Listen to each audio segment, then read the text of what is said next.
Welcome to the Emerging Minds Families Podcast. Hi, I'm Alicia Ranford and you're listening to an Emerging Minds Families Podcast.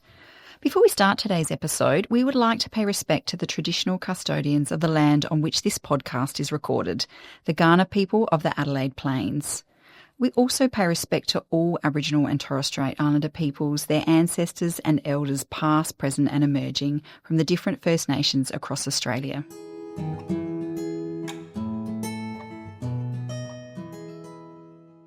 Today's podcast is a little different because I'm joined by my colleague here at Emerging Minds, Jacquie Lee. Welcome, Jacquie. Thanks for joining us today. Thank you so much for having me. We live and breathe infant and child mental health here at Emerging Minds.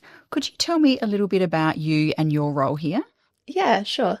So I'm a provisional psychologist and I've been working here at Emerging Minds for, almost 7 years now. I am part of the practice development team here at Emerging Minds. So we're kind of the sibling to the families team. My role is to develop resources to support practitioners who are working with infants, children and families to help them to better understand children's mental health and support both kids who are perhaps at risk of developing mental health difficulties later in life, but also to promote positive mental health for all Australian children. And the work we do here at Emerging Minds is really focused at supporting practitioners in the work that they do with families in their everyday practice, and really to help them, as you said, support infant and child mental health.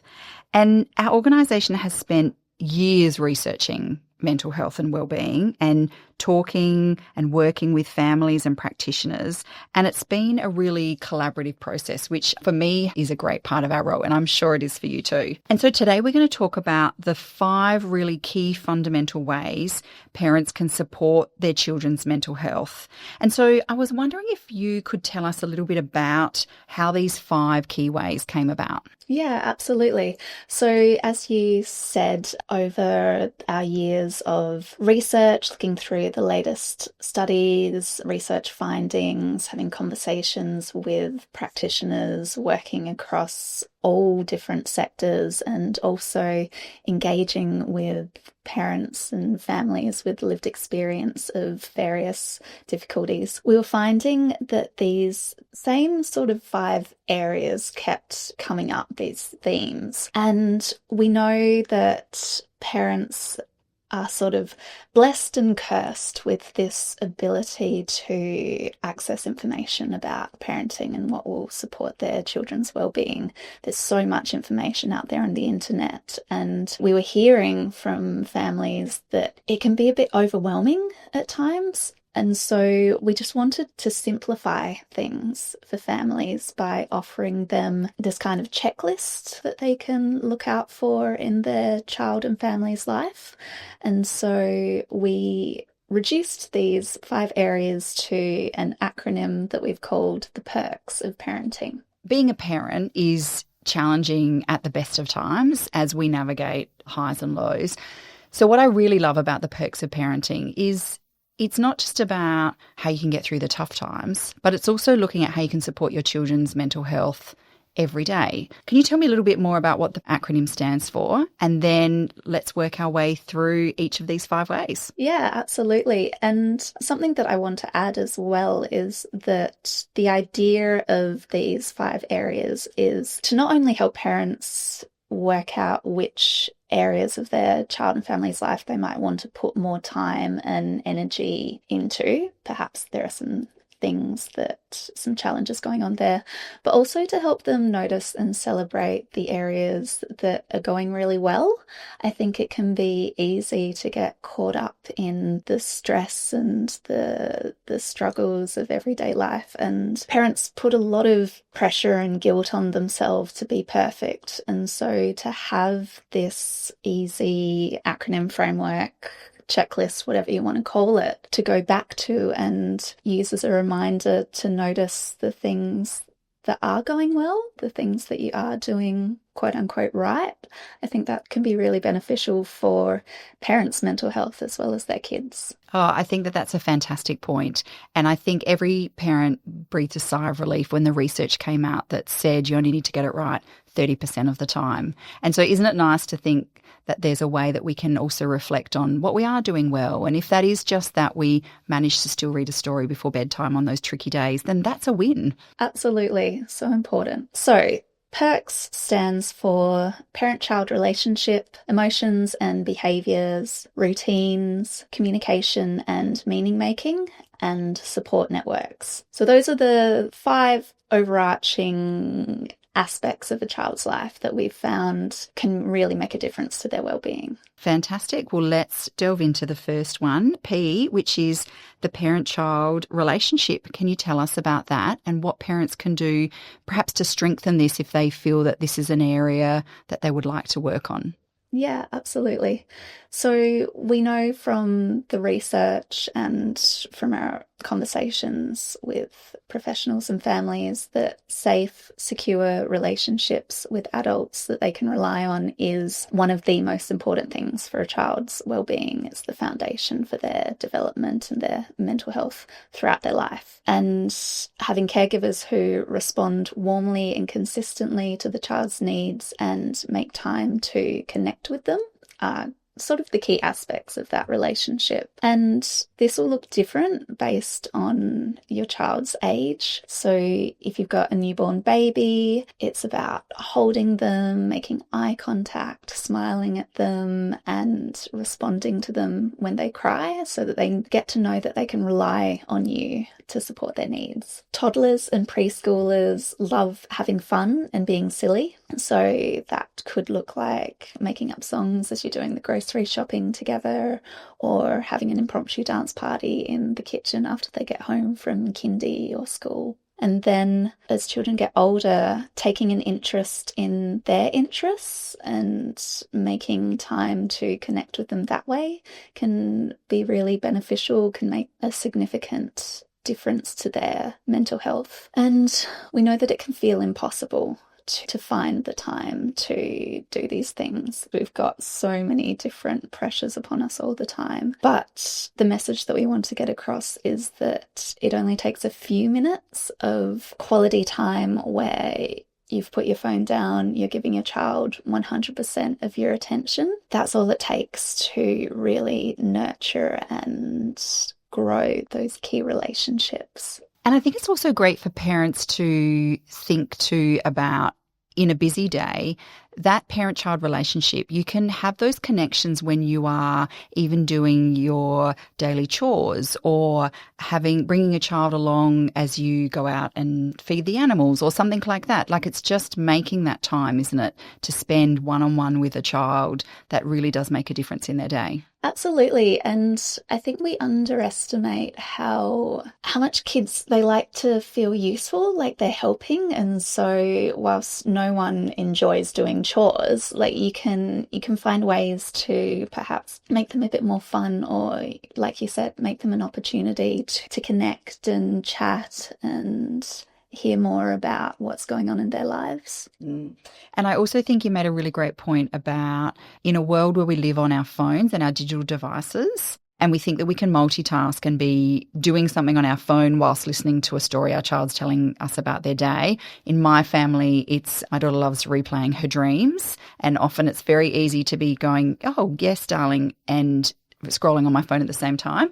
And it is about putting that phone down, making eye contact, and really engaging in whatever it is that they're trying to tell you, whether you have peak interest in it or not. It's an important part of the day, isn't it? Absolutely. Okay. And so emotions and behaviours, can you tell us more about that and why we've got emotions and behaviours together?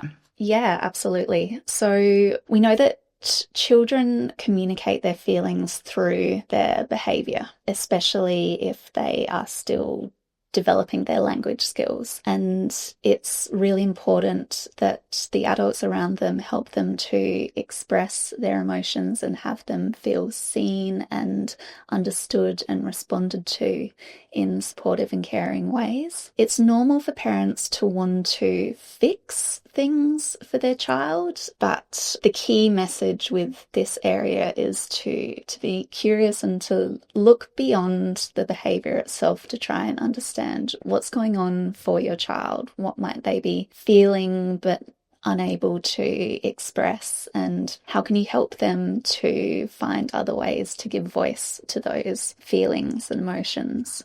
And so in thinking about what emotion is behind that behaviour, it's also about thinking about what's going on around your child's world, isn't it? Absolutely, yeah. Looking at their broader context and encouraging them to share with you what's going on, to express those feelings by not only asking them questions, but giving them different opportunities to develop that language. Might be through drawing, or there are all of these incredible feelings charts and emotion wheels that a lot of parents have probably seen, maybe used, or through play or role playing, things like that. And I think it's important to note that a lot of us weren't taught these skills ourselves, so it can be challenging and quite uncomfortable to have these conversations. So there's no shame in looking for support to help you to have these conversations with your child. It's also important to think about modelling positive coping strategies for your children as well when it comes to your own stress and emotions, because they'll be looking to you to see how to cope with those own feelings themselves. And also okay to remember that if you don't get it right as a parent every time, that's actually a nice opportunity to repair with your child and say, okay, I maybe overreacted there. I'm sorry, and let's move on. I think it is, you're right, it's a very good opportunity to not only show those positive coping skills, but also what you do when you get it wrong. Absolutely, yeah. Modelling that emotional intelligence and vulnerability for your kids. And I think that those moments of rupture and repair, they're also opportunities to strengthen that parent-child relationship that we just talked about as well. That's lovely. Routines are the third letter in our PERCS acronym. How are routines important in supporting children's mental health? So routines help children to feel safe and secure, they reduce stress, and they also help families to create time for fun and for those opportunities of connection that we've talked about earlier. And they're beneficial for everyone's mental health, not just children's, but young children in particular cope best when they know the order and the way in which your family does daily activities, dinner, bath time, stories, bedtime, that kind of thing. For older children, including them in planning routines and creating rituals for the family can increase their buy-in and gives them a sense of responsibility that can go a long way to strengthening those family connections as well. And what about in times when the day isn't going so well, or maybe not even the day, but you're going through the loss of a loved one, or you've just gone through a significant disaster, perhaps a flood or a bushfire? What would you suggest for families in those sorts of times when perhaps their normal routine has been totally upended, and what would you advise for those families? I think it's important to note that when we talk about routines, we're not talking about things that are set in stone. Other ways I've heard them described are as rhythms or rituals. So in those kinds of circumstances, first of all, I'd suggest don't feel guilty. Don't put too much pressure on yourselves to get back to that normal routine immediately. Instead, it can be really helpful just to try reintroducing one thing at a time. If everyone's bedtimes have been blown out because you're having to work later for some reason, if you still make sure to sit down with your child and read them a story before they go to bed every night, or however often. Little elements like that can help to restore some sense of stability and predictability. I think the through line of all of those examples you just gave is a sense of chaos and uncertainty, and the thing that routines can offer is the opposite: predictability, control. I think focusing on what you can control and just trying one small thing at a time, and being flexible and adjusting to what works best for your family, setting aside what works for the rest of your extended family or other people at school or other people you know. I think we can get caught up in these ideas of what family life should look like. But if you can set those aside and just focus on what you found benefits your family the most, you'll be in a good place. And I love that message about, despite the chaos, when everything isn't going to plan, if you can just pull one thing from your normal routine, if you can just pull one thing back, that really helps the child feel more settled and grounded. That's a lovely message. Yeah. Also, one other thing I wanted to mention is that routines can carry this stigma about them that they're boring, you know, they're things that we have to stick to, like exercising or eating healthy or whatever. But routines can be fun, like a family routine of getting together and watching a movie every Friday night, or spending half an hour scrolling through Netflix and Disney trying to decide what movie to watch. There are aspects of routines, those rituals, that can be fun experiences. That's a really great point. Now, the C in PERCS is communication and meaning making. What do we mean by meaning making? So it's normal for parents to want to protect their children from difficulties, or to find it hard to talk about the things that are going on in their lives, the more challenging things. But we know that if children aren't given the right information or enough information, they will make up their own meaning about what's happening. And because of their developmental stage, often that is centered on themselves. They'll blame themselves for what's going on.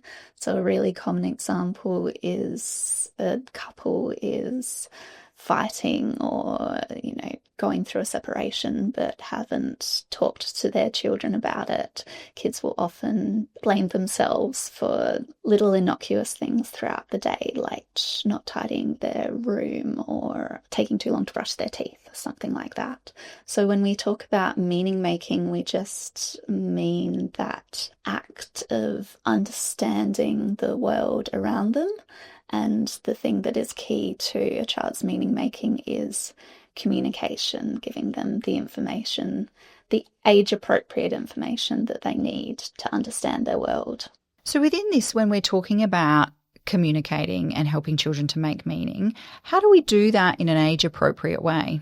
So when we use those terms age-appropriate, we're really just talking about using simple, straightforward language and going into an appropriate amount of detail. And what that looks like will be different for every child, but parents know their children better than anyone, and they will know what level of detail and what words will help children to make sense of the situation. And really, you're looking for what resonates with your child, but also to just offer them some reassurance, you know, that you love them, that it's not their fault. And I want to encourage parents not to worry if they don't have all of the answers. If they're stuck for words, you could just say something like, I can't answer that, but I love you and we're going to get through this together. Or if it is a question that you can find an answer to, you might offer to go and look for the answer together with your child, which then offers another moment of connection.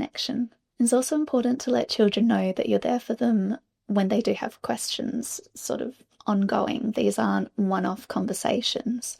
And if your child comes to you to talk whilst you're in the middle of making dinner and you're really busy, I know it can be tempting to sort of put that off, but that may be the one time that your child feels comfortable to talk about that topic, to ask those questions. So if you can, we'd really encourage you to take a moment to stop and pause and talk with them about what's going on. And finally, as I mentioned, these aren't one-off conversations, so taking time to check in with their child and see how they're feeling, listening closely and looking beyond what they're saying to how they're behaving, that can also give you an idea of what they might be feeling as well. And it's interesting, isn't it, how all of these moments, these 5 ways that we're talking about, are also intertwined, because stopping and having that moment to listen and answer questions is, again, another moment of connection, isn't it? And a way to let them know that no matter what, you're there for them and they can come to you and ask you anything. And what lovely foundational building blocks for the future as children grow and develop and become older and more independent, for them to know that ultimately, they can come to you and ask questions. And it's these little simple things that start from small beginnings that build as they get older and grow and develop. Absolutely. Our final letter in our PERCS acronym is support networks. Why is that important for children's mental health and wellbeing? There's that saying, it takes a village to raise a child, right? Which a lot of our listeners have probably heard. But feeling connected to family, friends, neighbours, community, and having people that they know they can rely on outside of those parent connections is integral for children's well-being. It's important for everyone's well-being, really, to feel connected and feel like you belong. But it's especially important for children as they're developing and finding their way in the world.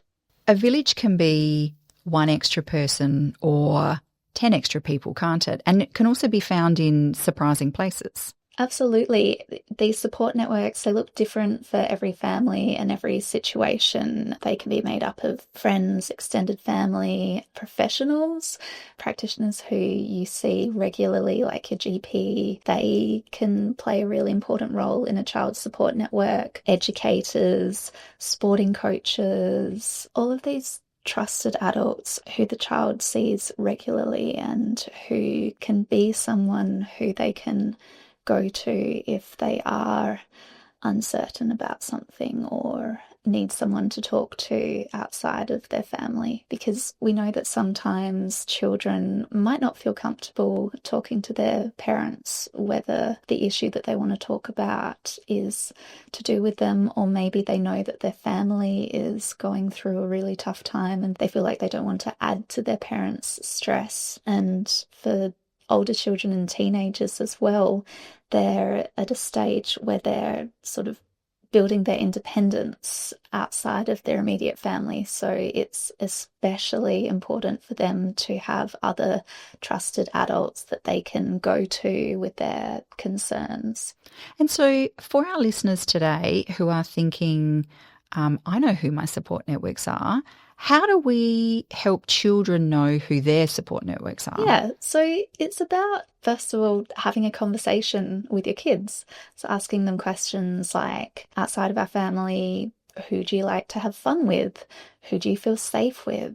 If you were worried or sad about something, who do you think you could talk to? Or if you had a problem or you felt upset at school, which adult could you speak with? And then the next step is to talk with them about what role they might want each member of their support network to play, because we, even as adults in our sort of family and friendship groups, I'm sure we all have like a friend that we go to when we just need a shoulder to cry on, and then we have the other person who's really practical and who we know will like just get in there with the advice that we need.